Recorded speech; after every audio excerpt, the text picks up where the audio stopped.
I am glad to be speaking to you, though I have to begin, I'm afraid, with an apology. The title of my talk was given out as Eternity. Now that's an alluring theme, but I expect that for most of us, most of you, this has, forgive me, misled you. What do you mean? Well, I mean that I should, I think, have called the talk Eternality. Why, you ask? Well, that's the name, actually, which a number of theologians give to the matter about which I'm going to speak to you.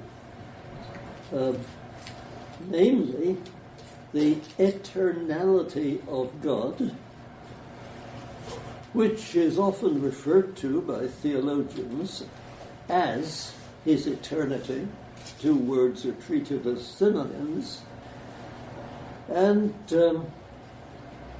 the eternality of God is not the same subject, of course, as what I expect you were expecting, which is reflections on the fact that we have a glorious hope in front of us, which is promised to us, guaranteed to us by our Lord, which is therefore ours in the most categorical and definitive sense, and which certainly we are moving towards by faith in Christ, in fellowship here at St. John's. Those were going to be the notes struck in what I expect you were expecting. Am I not right? But, well, first of all, I realized I'm going to talk about the eternality of God, and that will surprise people. And then, I wasn't expecting this, I find that I have not brought my notes, which is another thing that I didn't expect to discover. What am I going to do? Wing it. Thank you for the advice. Best, oh no, here they are. I'll do the best I can. Do the best I can, and as I say, I apologize if you have been misled, and I suppose I should say, if anyone wants to walk out, this is the moment to do it. Now, to business.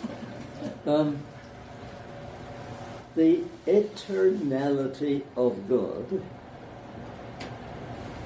is a phrase which theologians do use, just as some of them talk about the eternity of God with the same meaning. The meaning that they attach to the phrase is the consistency of God in pursuing his goals, in handling the situations which that involves, the logical, theological progress that he makes, that God makes, the Father, the Son, and the Holy Spirit together make towards the goal that the Bible, in fact, does tell us that God is after. Now, let me put the essence of the matter this way. This is a study, therefore, of God's consistency, his, let's say it, his coherence is the wrong word, but I don't know a better one just at the moment. And perhaps you'll allow me a footnote here in case you're puzzled. When you get into your 90s, which is where I am, you will find that a funny thing happens. It seems to happen to all of us. Words, concepts, which are clear to you, words on the tip of your tongue, in fact, which you're just about to use in saying something important, they vanish. And suddenly you're stuck.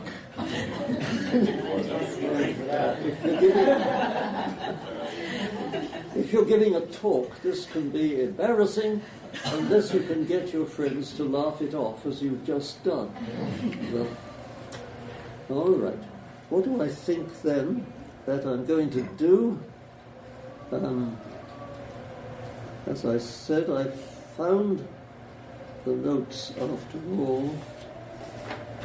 I better tell you now, they're not very good notes, and as I speak you will increasingly wonder, I expect, whether they are real notes or whether this is just some kind of joke that the fellow is playing. Well, as I say, the consistency of God pursuing his goals according to the how can I say it? The intermediate pointers. According to the intermediate pointers, pursuing those goals over a long period of time. That is presented to us as a matter of fact, some of it past fact, some of it present fact, some of it future fact. It's presented to us in the Bible where all these things are laid out. And what I'm going to do this morning is simply survey the elements of the picture that the Bible draws here for us. And that means I'm going to say just a little. It can only be a little, partly because of pressure of time and partly because, frankly, for one or two reasons, I won't go into them, I am a bit jumbled this morning. And it's partly because I'm a bit jumbled that, how could I say it, I shall be speaking a bit gingerly in what I say. But what I want to say is something which, in a sense, will be very familiar to you. You will not regard it as strange. You'll not regard it as especially illuminating. It's something that you knew before. It is that the God the Creator and Redeemer, God the Triune Lord, God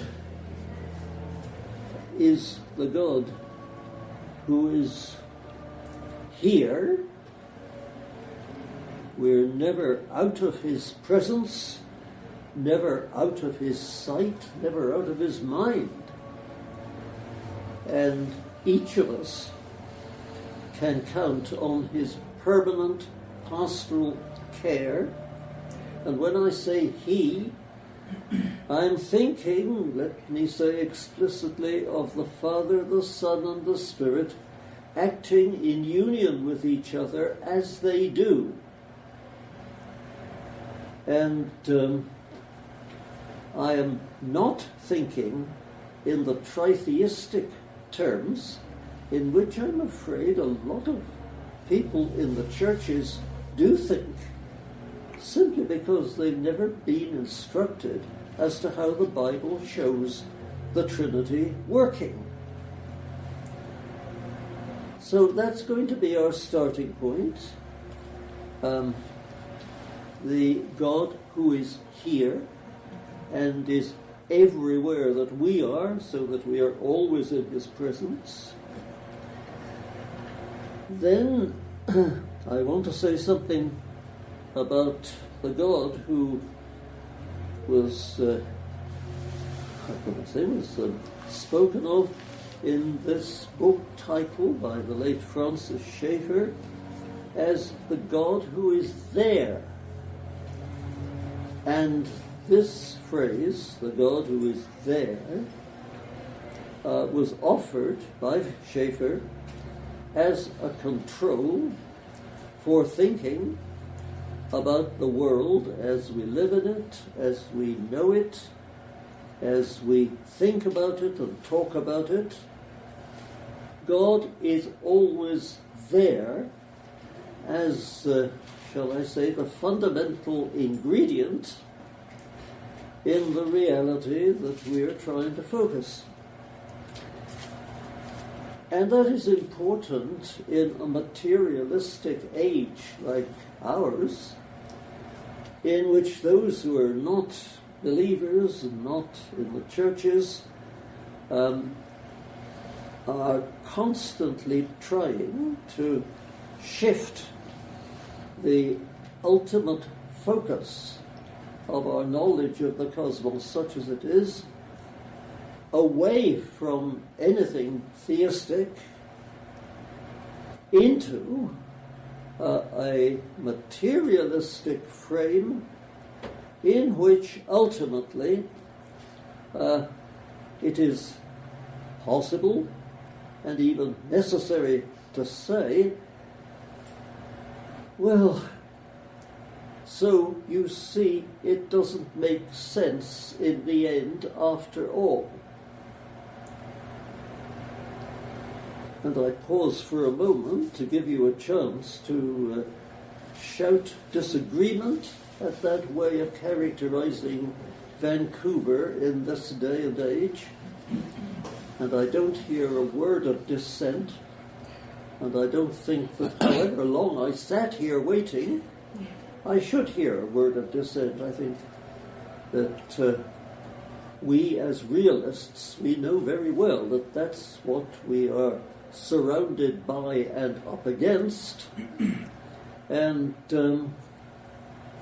that's the alternative to the Christian understanding of the God who is there at the root and in all the dimensions of everything. And perhaps even as I say it that way, you will feel, as I must confess I do, even as I say it, feel that this is something which we Christians ought to have been saying, insisting on, affirming, making a song and dance about, much more than we have been doing for the last, what shall I say, 50 years, the 50 years, 100 years, the rational lifetime of any and everyone who's sitting in this room.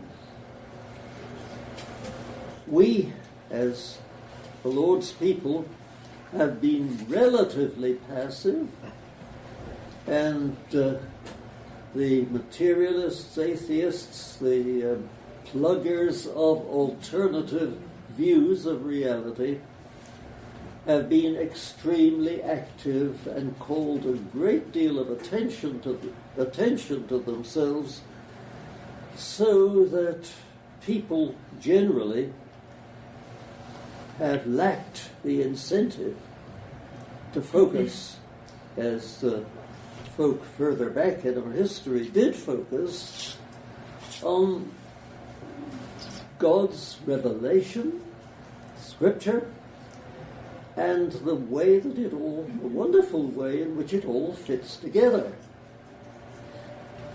Well, from that standpoint, Schaeffer's book was a godsend. It started doing something which hadn't been done for a long time. And there are still, I'm glad to say, and you're glad I'm sure to think also, it's a reality that has called for articulate expression and will call for articulate expression until the Lord comes back.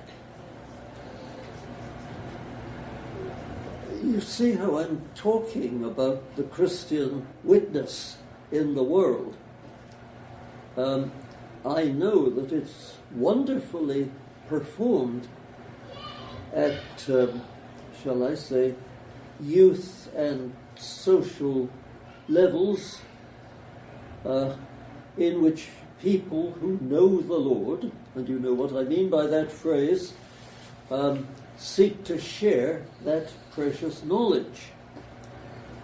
But in the academic world, though we're very polite to each other, the tenor of thought, books, lectures, institutions generally, is anti-Christian and inclined to the skeptical view that it all adds up to nothing of importance. That, by the way, is why some of us think it's a marvelous thing that the university in this city should have appointed a Christian of maturity as the president of the university. It's never happened before. Will it ever happen again? We don't know.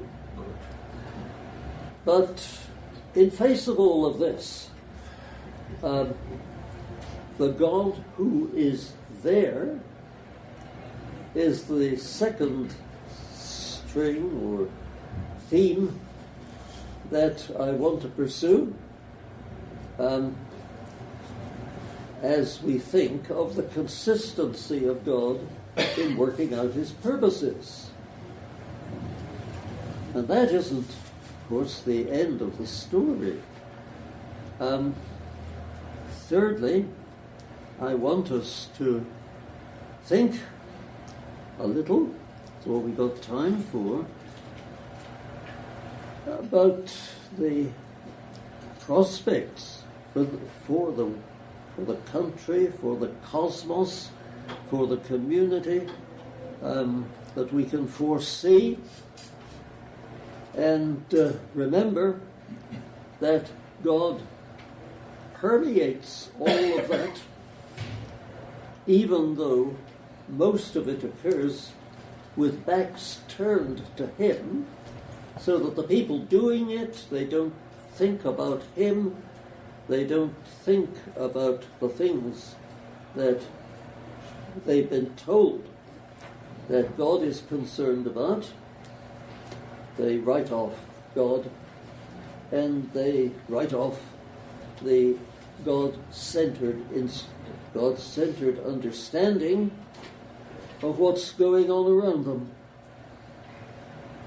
So, we're, how can I say, we're dealing with the God who's here, the God who is there, the God who's everywhere,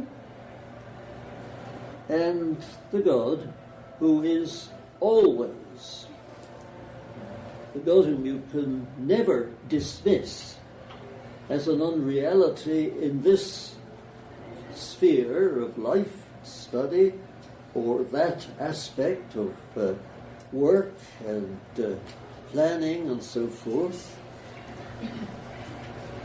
He is the God who is always there and will always be there, so that this is not something that will change as the years go by. Well, now I've already said enough, I think, for you to realize, yes, this is something different from what I expected, and all right, I'll meet you halfway on that and invite you again to get up and go home before you have to listen to any more of me. More of me. No? Well, all right. Your decision. There we go. The Bible shows us this God, the God of whom I'm speaking, at work in the way that I've described. The contents of the Bible are not always put together in this fashion, but I think that they should be, and I think that they're best understood when they are. And I think that all of us ought to be aware that the consistency of God is worked out in terms of quite a complicated pattern of, what shall I call it, togethernesses, I'm going to call it, in which things come together ultimately for the glory of God. And you say, what's that? Well, it is, in actual fact, the state of affairs in which God is being praised for things that are praiseworthy, that he has been doing and is doing and will continue to do. I think that is worth saying with some emphasis and giving you a chance to react to, because all of us here at St. John's, I'm quite sure, we speak of the glory of God as the goal of everything that we do or compass or whatever, but we don't cash that phrase by thinking out what it means. And I'm telling you that what it means is that folk, and we don't count them, numberless folk, perhaps I dare say, numberless folk are praising God for this and this and this, which his servants have done, are doing, are planning to do, and it doesn't mean anything less than that. So, I make that point as I go along. I think it's a point which some of us may need to have made, because, as I say, the phrase has become a sort of, what do you call it? Now here we are, man in his 90s, word he knows well has somehow dropped out of his mind.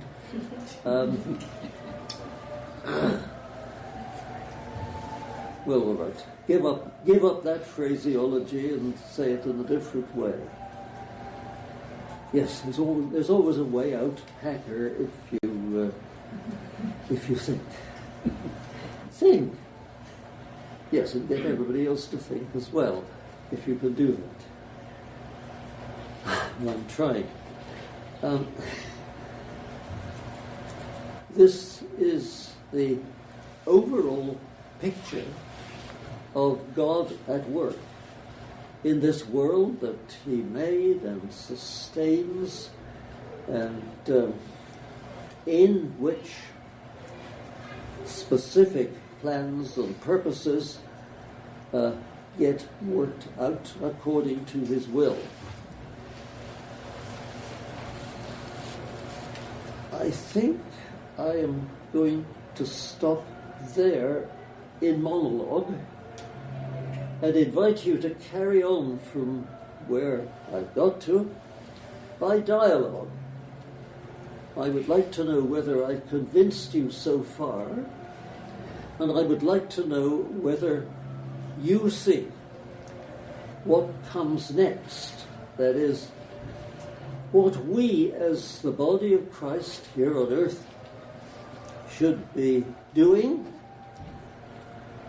in order, through the grace of God, with the help of God, to articulate, spell out things, states of affairs, lines of action, whatever, that will lead to people praising God for what's being done in His name.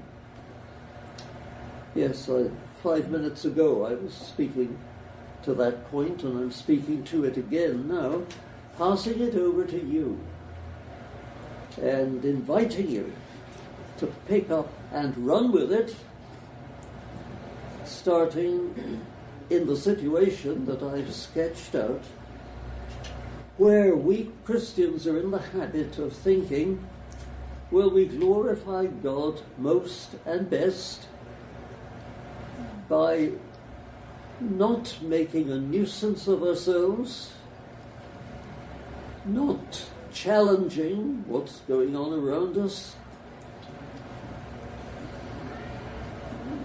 acting, how shall I say it, acting in the secular sense of the word meekly, letting folk with anti-Christian, anti-theistic ideas get away with it, as we say.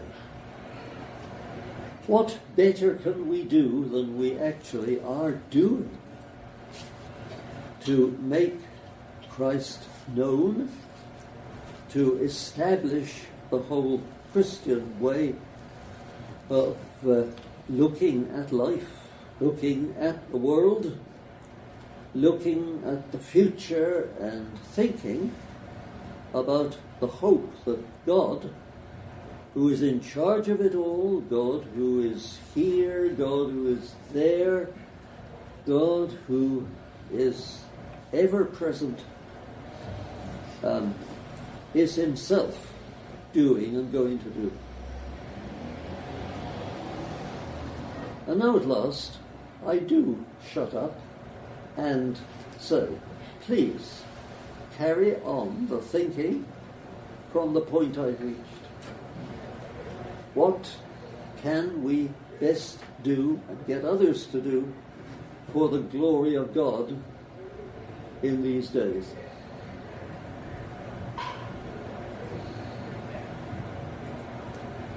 Well, first of all, do you agree that we haven't done enough? Yes. I am currently reading the life of C.S. Lewis, the late C.S. Lewis. That was written by the visitor who's coming to Vancouver next week. Perhaps he's already here, I don't know. Alistair McGrath. It's an amazingly elaborate and full-scale piece of work. And it's, from what I know about Alistair McGrath, who is professionally a scientist, a philosopher of science, and a philosopher along the Christian lines that I was hinting at in the things that I said before. And he's written 20 or 30 major scholarly books, and is, I think, one of the really outstanding apologists and indeed evangelists on paper of our time. Yes, I'm reading this book and am amazed at how thoroughly McGrath has done his work. It's the life of Lewis to end all lives of Lewis. Exhaustiveness is its mark in just about every page. And it does, I think, open some doors, which, well, again I ask you, what would you propose to open these doors and call people's attention in this day and age to the things that God is planning, has been planning to do from the start, the things that make sense against the secular background of our culture, things that really deserve protest in the highest circles as well as the lowest circles. I wish there were some more Alistair McGraths around, frankly. No, I'll ask you this. Has any one of you read stuff by Alistair McGrath, whatever it is, Life of Lewis, or any of the challenges to current atheism, or any of the constructive accounts, proposals at any rate, with regard to understanding the world around us, that McGrath has been pumping out? And he does write very fast. Pumping out is an appropriate phrase to use.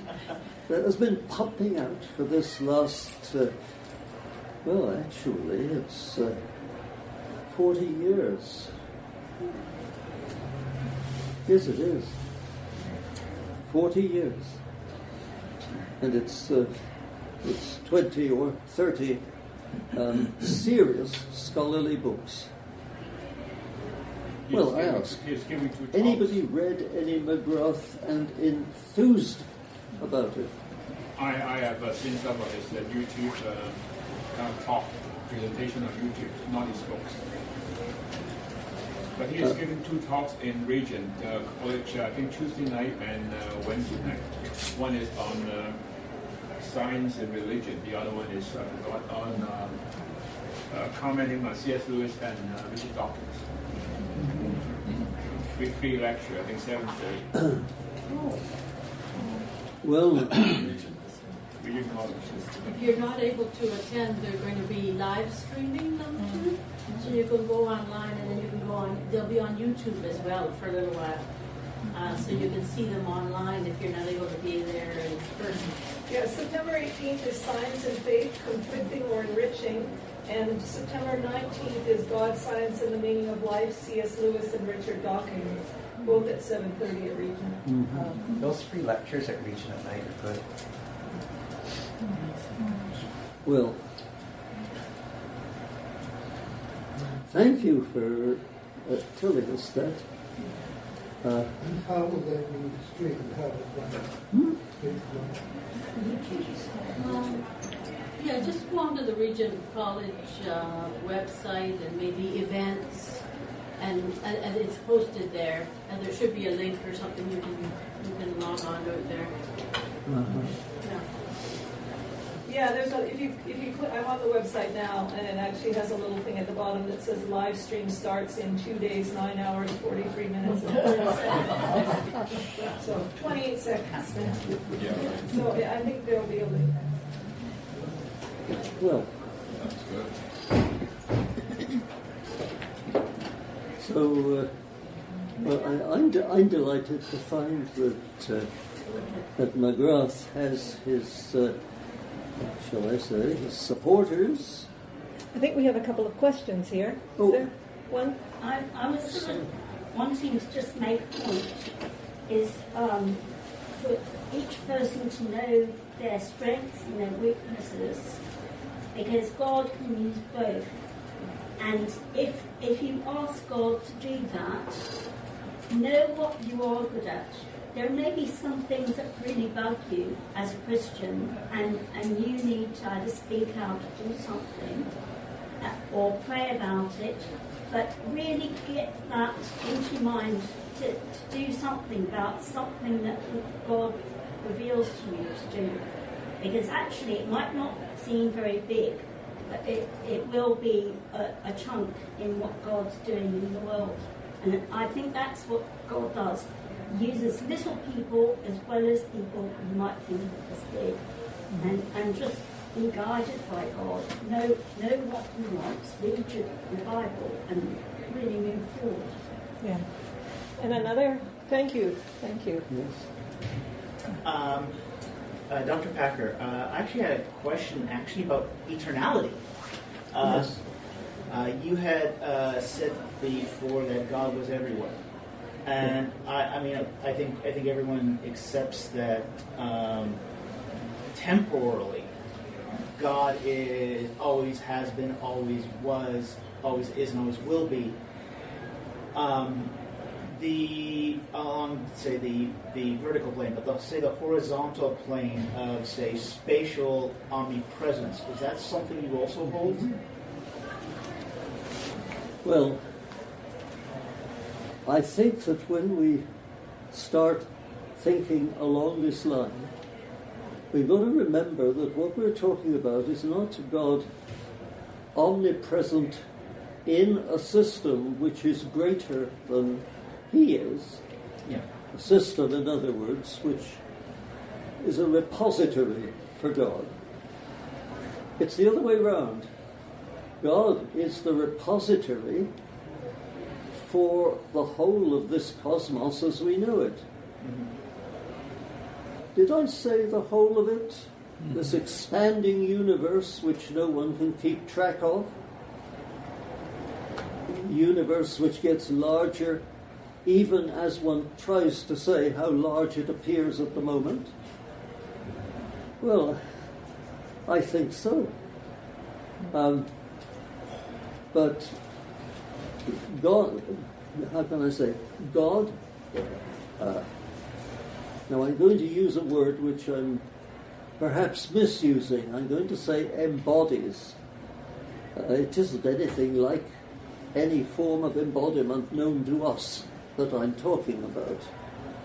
It's simply God in. And I'm saying that God embodies the whole cosmos, and there are no limits to Him. So as the cosmos goes on expanding, the universe grows larger, well, the relation between everything that is and God will remain the same. See that? And that's something I do mean to say, and I do hope is true. I think there's every reason to suppose that it is true from the Bible. And when I try to talk about reality, I try to highlight that, because otherwise people don't know what I'm talking about. I mean that. As long as people go on thinking that I'm talking about a cosmos of something or other in which God is contained, they are off my wavelength just as they're away from the truth. And I want to blow the whistle at that point.